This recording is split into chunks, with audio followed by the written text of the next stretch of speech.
Alhamdulillah Rabbil Alameen, wassalatu wassalamu ala Sayyidil Anbiya wal Mursaleen. This is Mujib Qazi, and you're watching Washington Roundtable, powered by VOK TV. I'm very humble and honored to have such an esteemed list of guests that are joining me today in the show. Our show is titled Bruised Past, Uncertain Present, and Hopeful Future, a journey through a struggle that shapes us. Our resilient nation of Kashmir, always on the positive side, thinks that even the darkest of the night can lead us to a brighter dawn. To discuss this, we have with us our Kashmiri intellectual group of intellectual thinkers, scholars who always think about Kashmir, and they are joining us from different parts of the world. So let me start off by saying welcome to all of them on the show. Welcome to all of you to this very special episode of Washington Roundtable. Thank you. I'm going to start off with our first guest who is joining us from Canada, Brother Rakesh. We have seen in the past that Kashmiris have lived together harmoniously, irrespective of their faith, religious background. But now we see the forces that are trying to divide us are trying to use different tactics, different strategies to divide us. I would like you to first give yourself first few minutes to introduce yourself, and then talk about that how Kashmiris can take the lead of the movement back in their hand versus relying on others. Rakesh ji. Okay. Hey, thank you. Thank you. I appreciate you introducing us. You calling us for this meeting. My name is Rakesh. I'm based out of Canada, and originally I belong to Kashmir, central part of Kashmir. Um, I have been from a professional point of view. I have worked for majorly for IT consultancy firms across globe in UK, US, and then eventually in Canada. Last 10 plus years, I have been based out of Canada. Now, to your question, I think we are in an era where there is it's very exciting phase that we are presently going through. Looking at the overall what is going on across the globe, and then if we specifically talk about the region as well, I think this is the time we have an opportunity to get on the to talk about our past, our history, and what we have and what we can do about the future as well. I think with that, I will leave it for others to speak on before we get into kind of a discussion or whatever is the agenda for this meeting. Thank you. I'm going to go to Altaf Qadri Saab. Altaf Qadri Saab, we have seen our narrative have been fractured many times. We have not been given the right to govern our state, and we have been living across different communities together, irrespective of our faith and religious background. But now we see there's a concerted efforts that is being thrust upon us to divide us, and they're dividing us between Hindus and Muslims and all those. But for centuries we have been living together. um, I want you to shed a light briefly on the bruised past that we have been enduring, and now that we have realized that the movement of Kashmir and the freedom of Kashmir needs to be taken into our own hands by the Kashmiris, by all communities across the board. What is your take on that? Well, I first of all would like to agree with you that we have been fractured, divided, and along with communal lines sometimes, along with linguistic basis. But there is I believe that uh, we were basically Mujib Saab cluttered with a lot of folk stories, uh, and those folk stories did not serve well to the Muslims of Kashmir, and the folk stories that our ancestors have been feeding us did not prove right to the Kashmiri Pandits also in India and or in Pakistan. And I think I personally regret that situation. But the point is that we cannot live always in the past. Past should simply guide us for the future, and the mistakes that we made in the past must be corrected, and a new future has to be carved out in which all stakeholders would sit like decent people sit, civilized people sit, and thrash out the things. Because I believe that the part of the problem, the political narrative which was lacking, was the Kashmiri's political narrative was lacking. India has its own position, Pakistan has its own position, but Kashmiris did not have any position, and there. It was not that we didn't have any position, but actually our position was being uh, distorted by both India and Pakistan. And I think this is the time that we leave the acrimonious past legacy behind and move forward together. As I think KGC has contributed a bit of it, and I think we all should push the same wheel forward in a way that Kashmiris are able to produce their own narrative to India, to Pakistan, and whatever form it might take, it should put all stakeholders on board. And I think that is where the peace, prosperity of our people lies. Thank you for your remarks. And I'm going to go to Anil Saab. Anil Saab, welcome to the show, and please go ahead and give yourself a few seconds to introduce yourself. And my question to you would be: we have seen recently Prime Minister of India, Mr. Modi, has visited Washington, and he tried to give an impression to the Trump administration that the election were taken place in Kashmir and people have voiced their opinion. Was it truly a reflection of the voices of the people of Kashmir, or was it an anti-India vote that National Conference has won the election? Anil Saab. Thank you very much for this opportunity. And myself, Anil Kaul, I'm basically a professional engineer, but then being in a business of export import. But now settled down in Canada. With regards to that, I was born in Jammu and Kashmir. I have all those roots and family relationships connected with Kashmir. And coming back to your question, see, the thing is that we have been subject to the politicians, and their our says was never ever considered very positively in terms of our personal choices.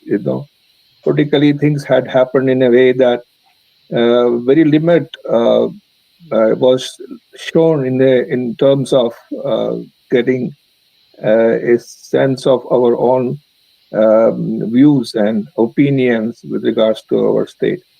Not to forget that we were kingdom one time, and then when there was a need for us to have our say, it was never ever given to that opportunities in West, right? Well, the elections basically is only to showcase that Indian state as of now, after the abrogation of Article 370, which was a kind of understanding earlier when the accession happened, but then based on that, they had to give a kind of opportunity for people to vote.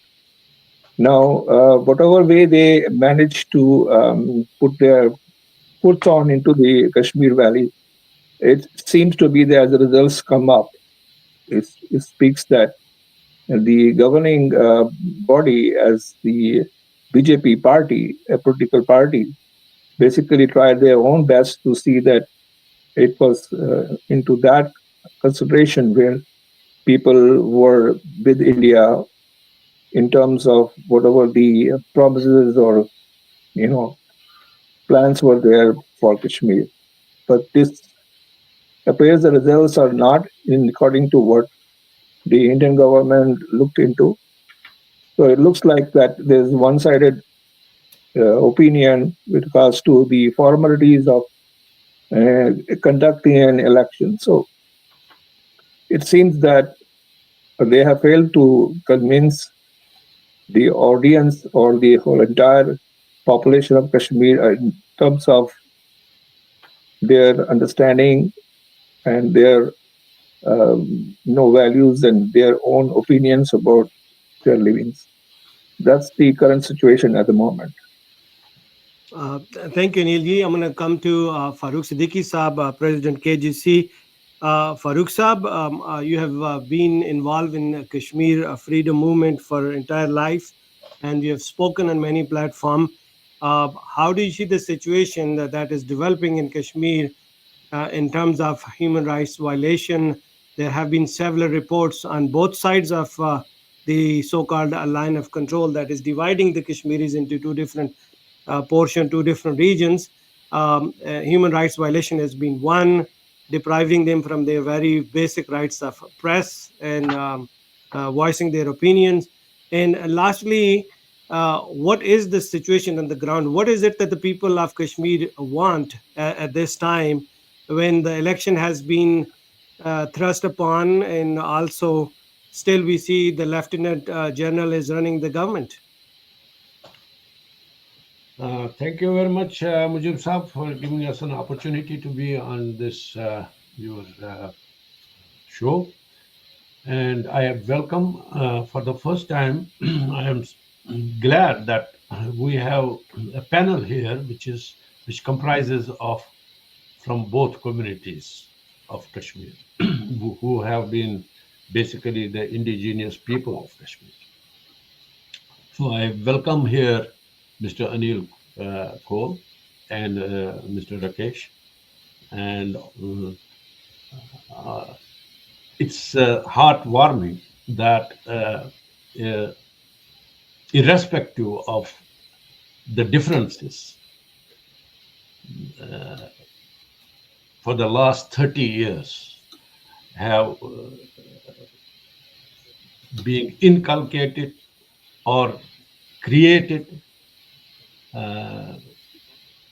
which is very unfortunate. Let me explain that Kashmir has its own history, a history which is entrenched in its national psyche for 5,000 years, irrespective of whether the population in Kashmir was Buddhist, Hindus, Muslims, but they have always bound themselves together, irrespective of their linguistic, ethnic, cultural background. So, and have preserved it. Like you have put here that there is a bruised past. There is a past which is bright also. It is not. It may have been bruised at intermittently by occurrence of different events in history, by way of invasion, by way of conversion, by way of many other things that happen in history. But the resilience, as you said, of Kashmiris has always been there, and that psyche of nationalism of Kashmiris is still present as much as it was 5,000 years back. Coming back to your question of human rights and occupation and invasion, all these three things are there and have been consistently. Like you have Ukraine today, it's divided. It has been divided many times. and so has Kashmir been divided. So has Korea been divided into North Korea and South Korea. So has Cyprus been divided between Turkey and Greece.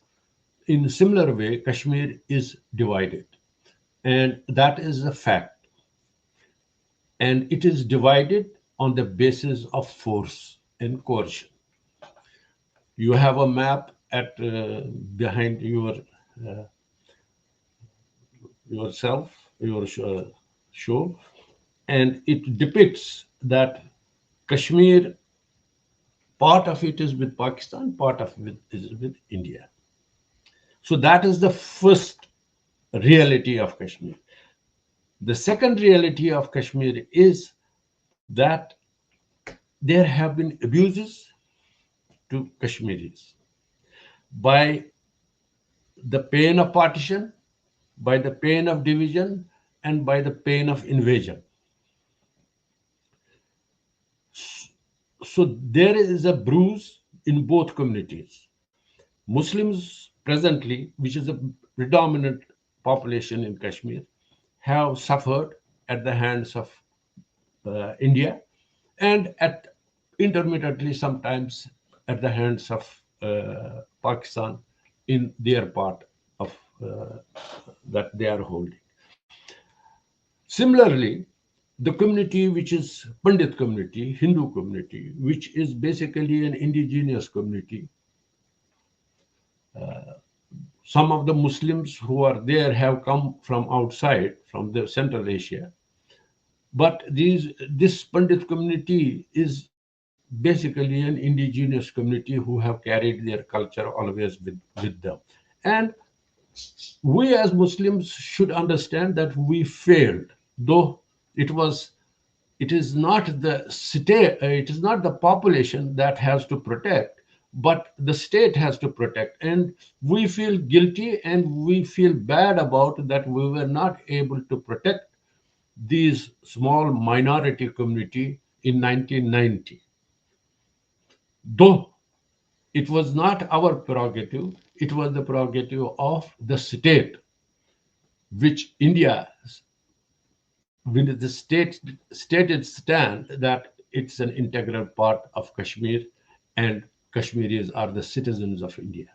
So it's very important that they failed Kashmiri Pandits in securing them, irrespective of what were the reasons. And we will not go into the reasons whether it was a forced exodus of Kashmiris from one place to another, whether it was uprooting of this community, who did it, how did it happen, that is a separate discussion, which I would not want to go right now into this. But however, we do accept, we do understand that this community has been uprooted from Kashmir and there is a pain still with them, whether they are in Jammu, on the streets of Jammu, or they are in Delhi or in the mainland of India. They have lost their that identity, which every Kashmiri is proud of it. So it's our responsibility to feel their pain and get them back to Kashmir. That is one of the many issues that Kashmiris have. But how can we do that? It can be only done if we understand each other's pain and we understand and recognize that we have suffered. And the status quo, which is right now, cannot exist. It cannot continue because that way it is going to make both communities suffer in future endlessly. So there's an occupation, there is abuse, and there is displacement. There are refugees, some refugees who have flown to, if you go to Azad Kashmir, you are from Azad Kashmir. If you go to those border areas in Azad Kashmir, you will find some refugees from Kashmir who have fled there. And they are, if you see their condition there, it is similar to what some of the Hindu community of Kashmir, who were called Pandits in Jammu. You can have it. You can see how they are also suffering. So Kashmir Global Council, and we had, we'll talk about it. We had thought that let us get everybody together, and I believe that Kashmir should become an independent Kashmir, should restore its sovereignty, and that is what most of the Kashmiris like to have, a sovereign Kashmir. There can be a different school of thought. There can be political differences between within our own community, but the best way forward for us, and that is what we are striving for, is to get together and discuss our problems, and then come out with, as what Altaf Saab said, that narrative has to be there, and that narrative should represent all Kashmiris. But that narrative has to come from all of us, with reconciliation, with reconsideration, based on the facts, based on uh, our sincerity towards ourselves, and establishing that without bias. I can have my own biases, and the other panelists here can have their own biases, but leave those biases aside and think as a Kashmiri, and see how we can give the next generation of our people a better future, a life in which they can be shoulder to shoulder with other nations, progressing towards betterment of humanity. Thank you, Farooq Papa. I'm going to bring Rakesh ji on the line and ask him. First of all, I really appreciate the way you have expressed your faithfulness with the Pandit communities of Kashmir, who are the indigenous citizens of of state of Kashmir.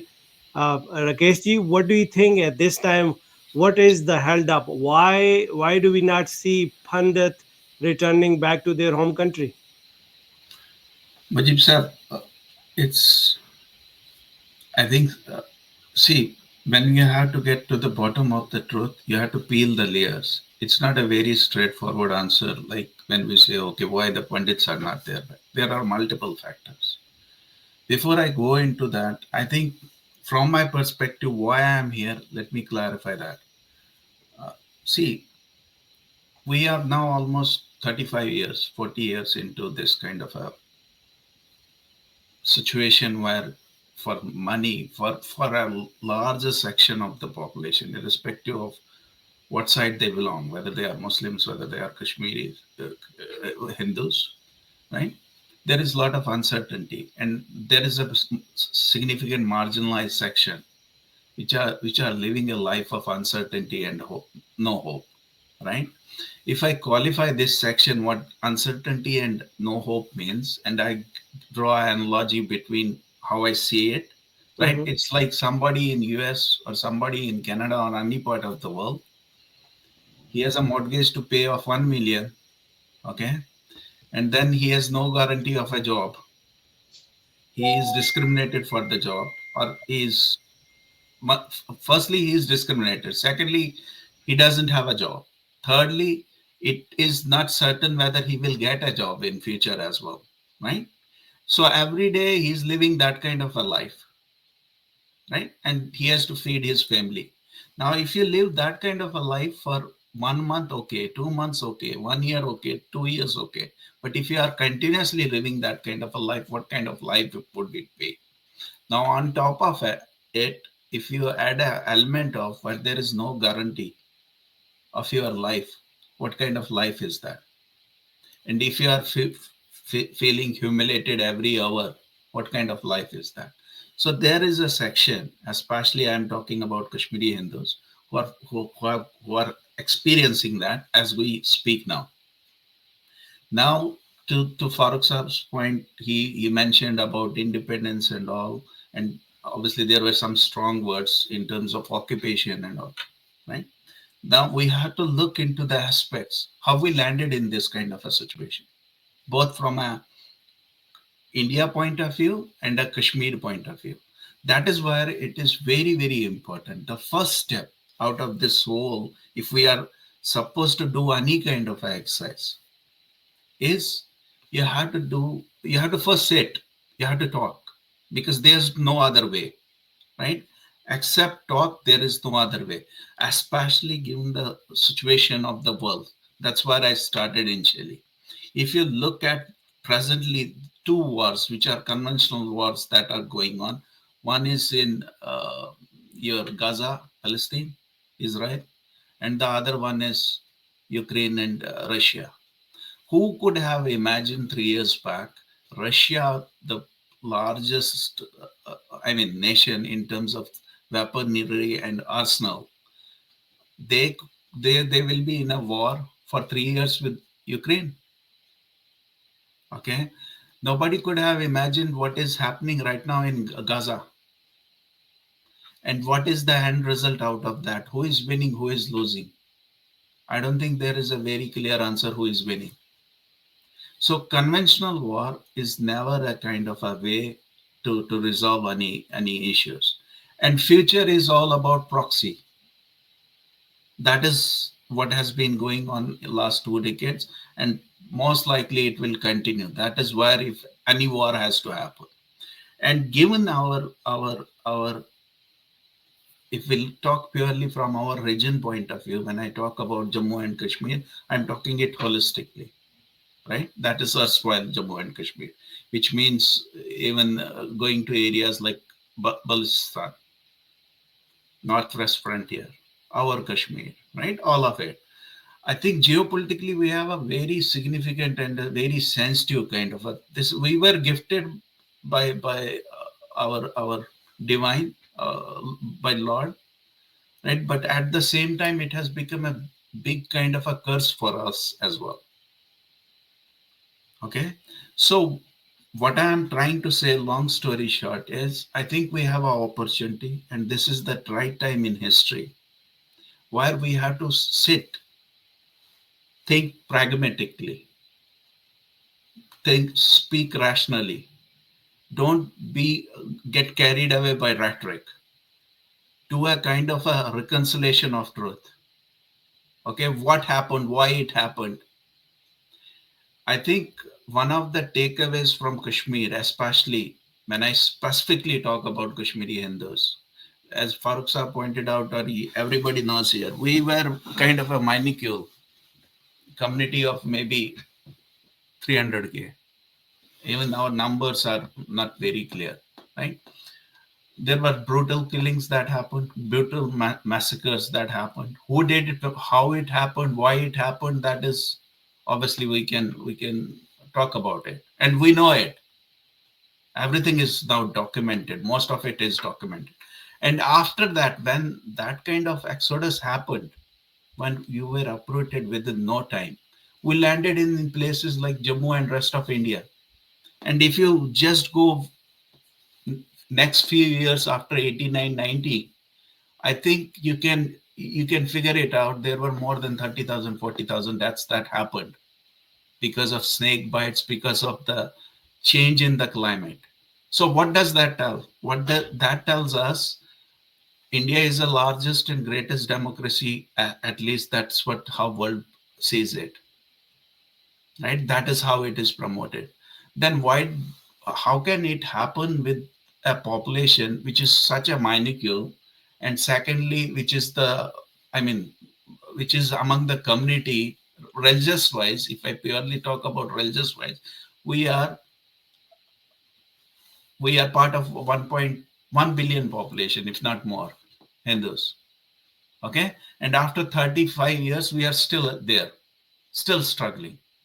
Right now, if I talk about what is currently going on from a displacement Indian administration point of view, right, the power center point of view, you have propaganda and you have notion of narratives of Ramraj, right? Hinduta, right? Where is Hinduta if your own people are outside of their own land where their history is for more than 5,000 years and they are at the last leg of their burial as a identity? What I mean that if nothing is going to happen for next 3 years, 5 years, or maybe maximum 10 years, then there would be nobody as an indigenous person who will be going back to Kashmir. Okay, so Mhm. Majid Sahib, there are several layers, as I said. We need to peel it one by one. It is not something like, okay, we want independence, we want to go with Pakistan, we want to go with India, we want to go with this. I mean, people have to do a kind of a genuine, I mean, from a humanity and human value point of view, that kind of effort has to go in. And I think the only way out left for us, it's very unfortunate we have landed in this kind of a situation, but the only way left for us is, from my point of view, okay, this I am thinking, this is my personal thought, is to have the best of our brains, right?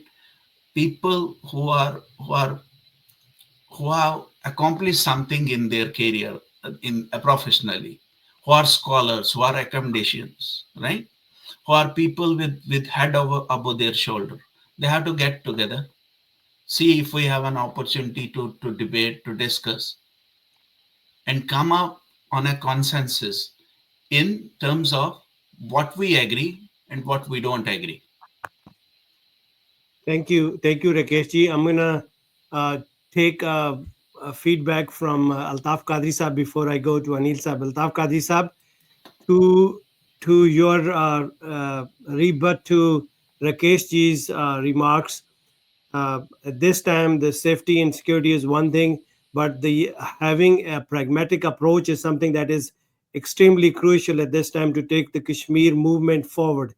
When it comes to Kashmir movement, means obviously Farooq Siddiqui Saab is of the opinion that there got to be a Kashmir independent, free, and its own country where it can be run by the people of Kashmir, who can be governing the Kashmir, who can be making the policies and decisions, all of that.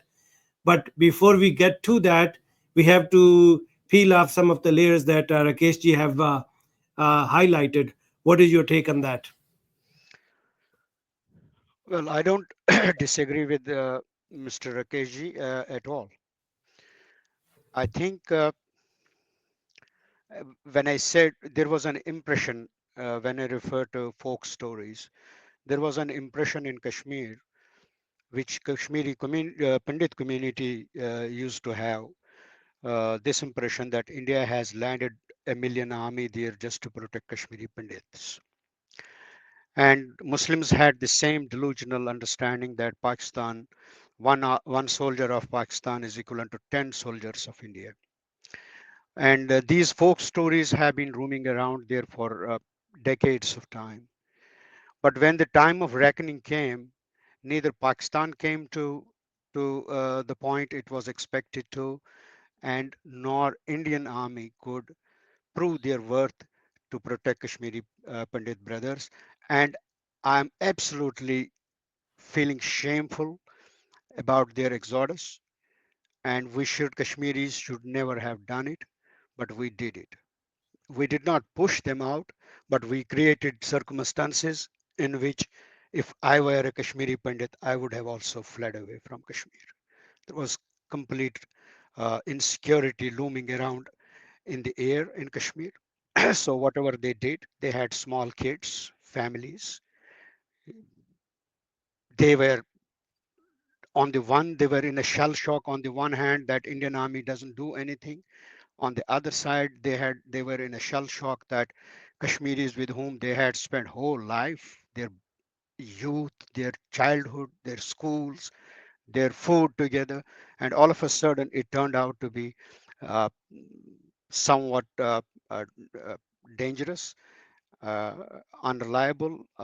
So they had to run away. I feel personally very shameful about it as a Kashmiri majority Muslim. However, what do we do now? That is the point. My position is, and another factor in it, our miseries were turned into political factories, electoral factories. The Pandit's miseries were turned into electoral factory by BJP, and our miseries were, on the other hand, turned into political factory, which benefited Jamaat Islami and Pakistanis, other political parties. So we had no power on that. We had no control over all these things, and we were in a state of total emotional distress, and we got carried on with that. Uh, but the point is now, first of all, it is my belief that first of all we have to bring about a social cohesion. This contract, that social contract that is broken down, we have to bring that up. And this is this is evolving into that. Like maybe 5 years ago, 3, 4, 5, 10 years ago, Rakesh would not have been feeling happy to sit with me, or Mr. Anil wouldn't have been able to sit with me and share the same point of view. But it is evolving, and it will go into that direction finally. I'm pretty sure about that, whether in my lifetime or not. The main thing is that the focus has to be laid on to creating a single unified narrative. It will not benefit to BJP. It will not benefit to even Congress. It will not benefit to Jamaat Islami. It will not benefit to other political parties in AJK or in Pakistan. But we don't have to slaughter our kids for them. I don't want my Kashmiri Pandit sister in the camp. Look, India is a third economy in the world. This is what my Kashmiri brothers have to understand. India is a third largest economy in the world, and yet for 40 years, my Kashmiri brothers, Pandits, and sisters are still in the camps. It is a matter of shame for such a nation, which claims to be the third largest economy of the world, and handful of Kashmiri. They are not. It's not a huge population. It is less than a million population. It is a couple of 100,000 people who actually are living still and suffering in Jammu. They are dying with sunstrokes. I had two teachers, Kashinath Kaul and Hedaynath. Both of them have died with sunstroke. We have a joint tragedy. Where are we? What are we talking about? Leave religions apart. If a religion is dividing you, then you have to find a fault in that religion. There is something seriously wrong with that religion. So therefore, coming back to the point is that we as a Kashmiris, regardless of my faith, and we have to come together. Because if I may be very honest, my Kashmiri Pandits are at a brink of cliff. Their new generation is not able to connect with Kashmir. They will not, because they have not seen. My kids are not going back to Kashmir. I'm They have no gonna connect. So I would be quick, and so therefore it is a situation of my generation who know each others. We have to rebuild that bridge through which our next generation will walk on. Thank you. Thank you, Altaf Qadi Sab. I personally don't think that there is anything wrong with any of the religions. I respect all the religions that are out there. It's the people who are trying to use the religion to for the political benefits or for their personal sake. So I'm going to request Anil Kol Saab to share his thoughts, what Qadri Saab have alluded to and what Rakesh Saab have said. In addition to what is your point of view? What is the pragmatic approach towards the solution of Kashmir problem?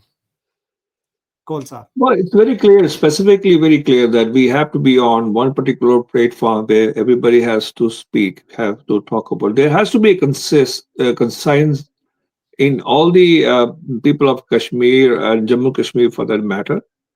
So people have to reflect. They have to create awareness where they have to speak their mind. They have to speak their own belief about how they want to live and how they want to progress in their own states.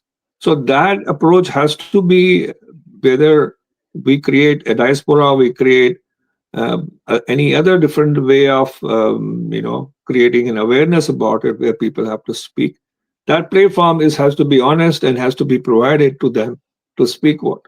And having said that, this democracy is where you have a sense of majority, concise to us to be in governance. That particular thing is, instrumental for politicians to play around with us. That's the reason every time wherever has to be a say, it gets killed, because a majority government, a majority governance kills other opinions, because then even though they are genuine opinions, then opposition is not taken for granted. So they always create a situation where they have a majority in the parliament or legislation for that matter, and then they don't want to listen to anyone. So this becomes one-sided thing. That's what has happened so far. Both sides of Kashmir, for that matter. But like, look at Azad Kashmir. It has become like few kilometers here and there, but when there was the independence given to them, or the ceasefire agreement was done in 1949, that Gilgit and that part of it, which is a majority part of the other side of Kashmir, was taken out from them. And it's just like, I am just going through some of the research, and they're saying that 400 kilometers by 65 kilometers is Azad AJK now today. Rest like 73,000 square kilometers is the Gilgit and other part of the Kashmir. So understand that part. Then, of course, they also had the liberation. They also were independent. So what happened in them being independent? Because still, if they talk about their Azad Kashmir Council, about 60% in favor of the locals, still, they still are in the mercy of the army or whatever say, the governance from Pakistan, that they have very limited say. So question of being an independent or freedom is not the only answer. Question is, the public has to have that awareness, that particular fire in their belly, to stand up against any atrocities and injustice. So it's happened in Kashmir that justice is denied, for that matter. It's so surprising. Illegal level, more than 1,400, 1,500 killings have been done. There are hardly any FIR. There are hardly any process in place where the justice come into it. So people either are forgotten because they see that there is no justice available, and it's because the politicians play their own games as a majority governance system in democracy. So somewhere it has to create a kind of revolution. There has to be, people have to rise up at the occasion and challenge this the vicious way of governing public. So this is where Mr. Farooq's taking a lot of this initiative of creating a diaspora where people have the opportunity to come and discuss and show and express their opinion. That's the reason I'm here. Rakesh is here, because we find this is at least an honest platform where people are liberal-minded people to talk about it. So having said that, I really feel that more of the values in terms of communication, creating that awareness in public, should be the top priority, initiative to be done from our end, if we are really seriously advocating this. So all different ways of communicating with people to raise the opinion is the whole cause. That's the key role which you have to play, so as to see that we draw a kind of declaration, as we call it, and let the authorities, bureaucracy, understand it. Maybe there is a need to be on the streets. Maybe we have to do other stuff, but question is that awareness has to come, and that will be only subject to people being together on one platform and talking freely, openly. Well, thank you very much, Anil ji and Farooq Siddiqui Sahab. Anil Sahab have pointed out some of the core issues that, there's about 37% of the region is controlled and occupied by Pakistan. And obviously, there are so many issues that ought to be discussed. But taking the narrative all the way to freedom of Kashmir without having to go through some of the layers that have to be unfolded, as Rakesh Saab has mentioned, Anil Saab have alluded to, that bringing the brightest of the brain together to come up with the narrative. I think the narrative is something that Altaf Qadri Sabi was mentioning about it. So, in last 5 minutes, I would like to have you to sort of narrow it down and set the stage for our next conversation. And I'm honestly feeling honored, and I'm getting a goosebumps because first time I'm having to deal with some of the brightest mind from Kashmir, from all communities, whether it's majorities or minorities, and some very crucial points are coming about. So Farooq Siddiq, please. Yeah, thank you. Yeah, I mean, I have no disagreement with what Anil Saab has said. No disagreement with what Rakesh said. While I don't disagree, I am of this opinion that these are our issues which they have highlighted. Mm-hmm. And if we don't understand what our issues are, we will not be able to solve them. If an issue, what Anil Saab has raised, if we don't understand that and if we don't talk about it, then we cannot resolve it. In the similar way, the issue on the both sides of divided Kashmir, that needs to be put to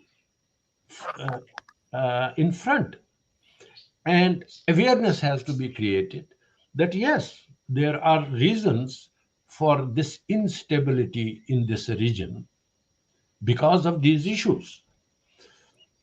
You cannot coerce a whole population or territory and invade it and take it away and then say that this is my part.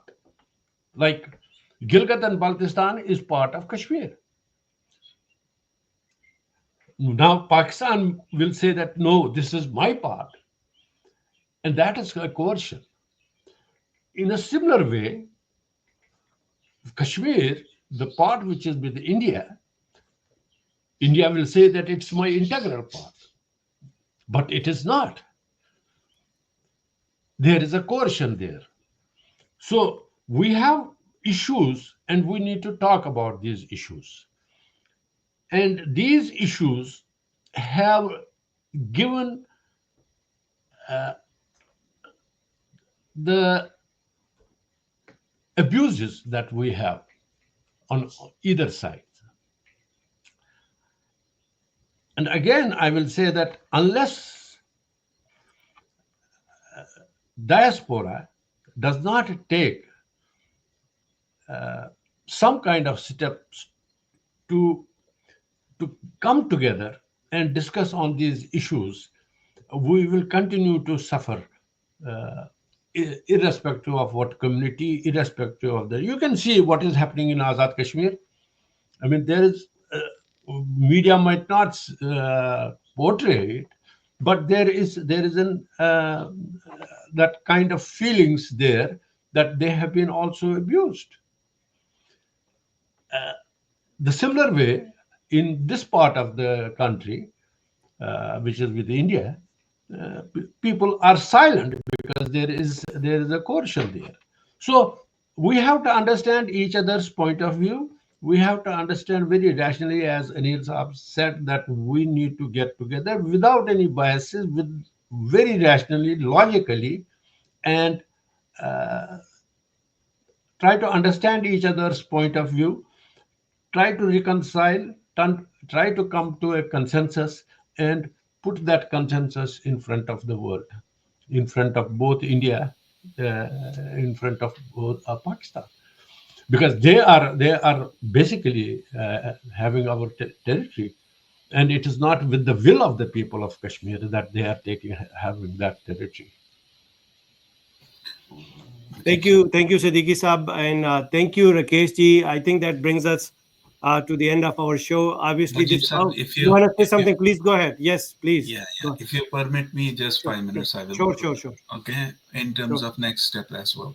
sure. See, Mujib sir, it's not important who is initiating this kind of a discussion or debate, right? I just wanted to clarify. It's not necessarily whether Farooq Saab has initiated this.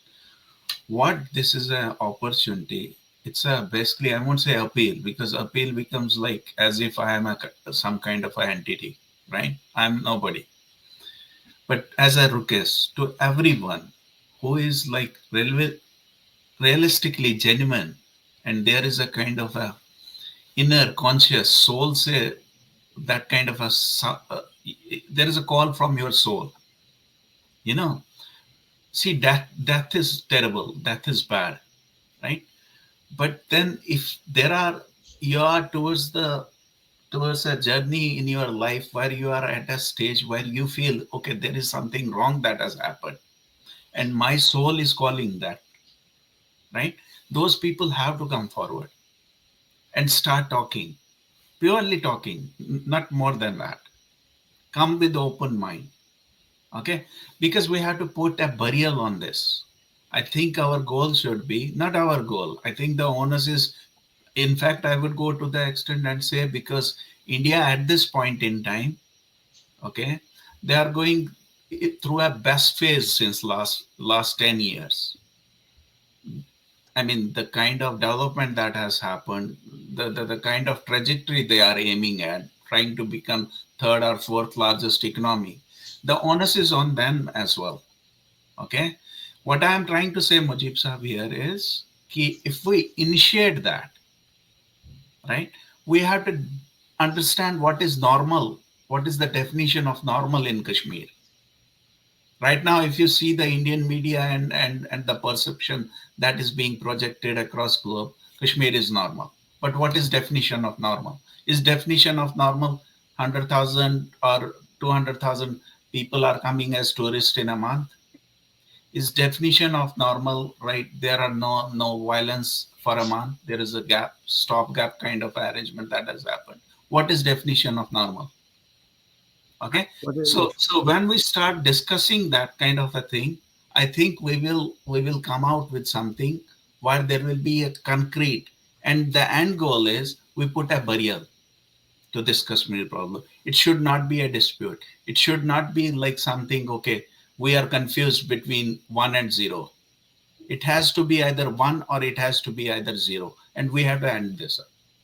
I think Right. that's very important. Thank you. And Anil ji, your final lastly, comment. Yes. lastly, rule of law and justice that has to prevail, Yeah, Rule right? of yeah, law. I So agree. If I may say, I agree with Rakesh Saab that the closure has to be done. The Yes. closure is, it is an issue. The closure has to be done, and how Sure. we close this issue, that is that is what we have to strive for. Anil ji, And final comment.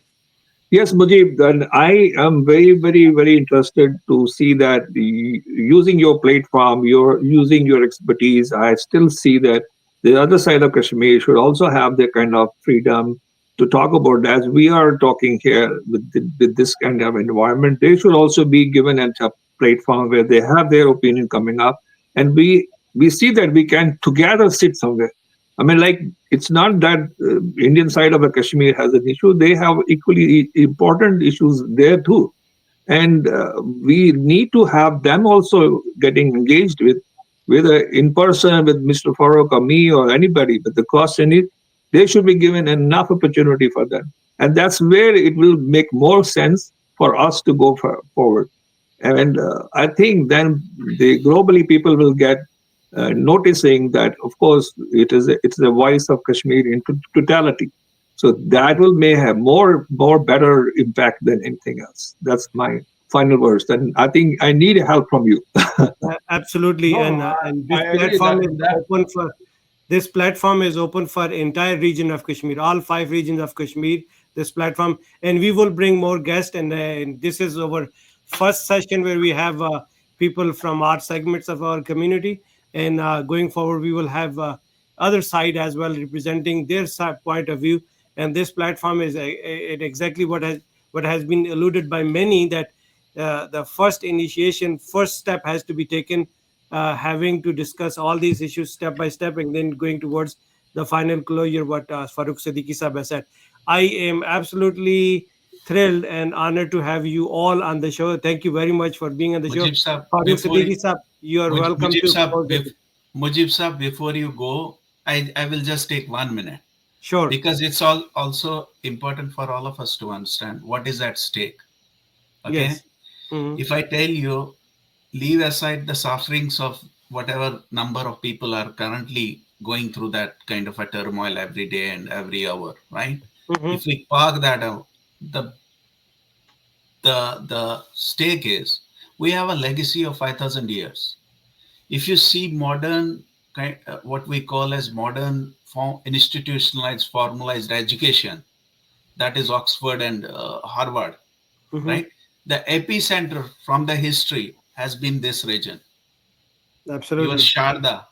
Mhm. Yes. We had to look at that history. Yes. So that is Absolutely. what we have given to this world, to the World. Yep. humanity. Yep. And that whole community is at the last leg of extinction, burial. People have to understand this. Sure. Yeah. Farooq Siddiqui Okay. Sahab, Thank you.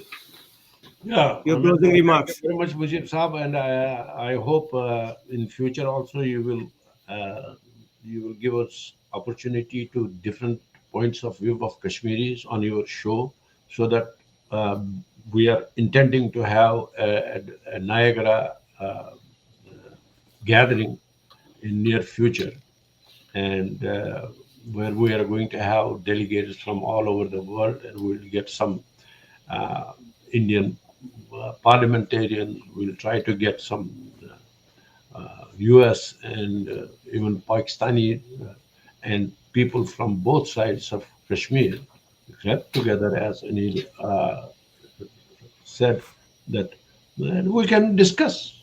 I mean, Sure. in a civilized world, we have to discuss. There is no other way other than discussion and debate. The violence has not to be No. there. Sure. This is Hey, not the world in which you can coerce through violence, thank you. whether it Thank is. you. I think we will have to end it right there. Thank you very much. And in our next show, we will try to bring people from Azad Kashmir side of the region, so we can have both sides representing their point of view. Until next time, take good care of yourself. And thank you all very much for taking the time out over the weekend and speaking to us. Thank you. Thank Thank you, you. You have, Dr. Bajib. Thank you, Bajib. thank you.